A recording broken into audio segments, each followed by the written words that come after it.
औज़ुबिल्लाहिमिनश्शैतानिर्रजीम बिस्मिल्लाहिर्रहमानिर्रहीम। नाज़रीन, आज का हमारा लीगल टॉपिक ज़मानत के बारे में है। ज़मानत क्या होती है और ज़मानत का जो मुतलका दिया जाता है वो कब दिया जाता है और कब वापस लिया जा सकता है। इसी तरह ज़मानती मुतलका अदालत कबूल कर सकती है और अदालत रिजेक्ट भी कर सकती है। और ज़मानत का आर्डर कब होगा। किसी शख्स पर जब कोई जुर्म होता है, किसी शख्स पर जब किसी जुर्म का इल्ज़ाम लगाया जाता है, कॉग्निजेबल है, नॉन कॉग्निजेबल है, तो वो अदालत में जाके ज़मानत करवाता है।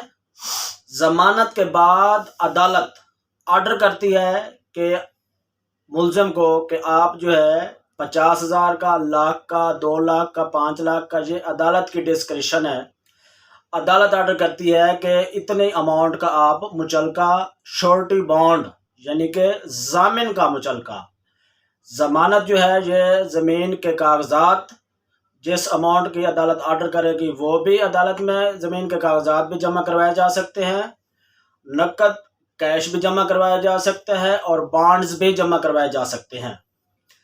और ज़मानत का कंसेप्ट कब शुरू हुआ। ज़मानत का कंसेप्ट बहुत ही पुराना है, इसकी बहुत पुरानी हिस्ट्री है कि करून वस्ता हज़रत ईसा अलैहिस्सलाम से कबल 399 साल कबल अफलातून ने जब अपने उस्ताद सुकरात की ज़मानत दी थी, तब से ये कंसेप्ट फिर अर्तकाई मरहल तय करते करते फिर पूरी दुनिया में फैल गया। फिर किताबों की शक्ल में, फिर शरायत में ज़मानत आ गई।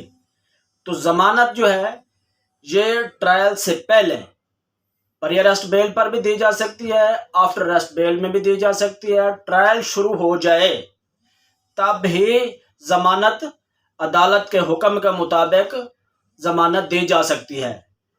ज़मानत अमूमन अदालत चाहे ट्रायल ही क्यों न चल रहा हो, ये बात इंतहाई अहम है कि जब भी किसी शख्स पर कोई इल्ज़ाम लगता है तो जब तक अदालत उस शख्स का, उस शख्स पर जुर्म है, उस जुर्म का अदालत जब तक मुकम्मल ट्रायल नहीं कर लेती, दोनों पार्टीज मुल्ज़िम और प्रोसिक्यूशन की तरफ से शहादत और डॉक्यूमेंट, पुलिस इन्वेस्टिगेशन देख के जब तक अदालत फैसला, सज़ा की सूरत में सज़ा कैद भी हो सकती है, जुर्माना भी हो सकता है, या उस जुर्म से अदालत मुल्ज़िम को बरी भी कर सकती है। ये सिर्फ और सिर्फ एब्सोल्युटली ये जो है ये अदालत की पावर है, किसी शख्स को सज़ा करे या किसी शख्स को बरी करे या किसी को जुर्माना करे।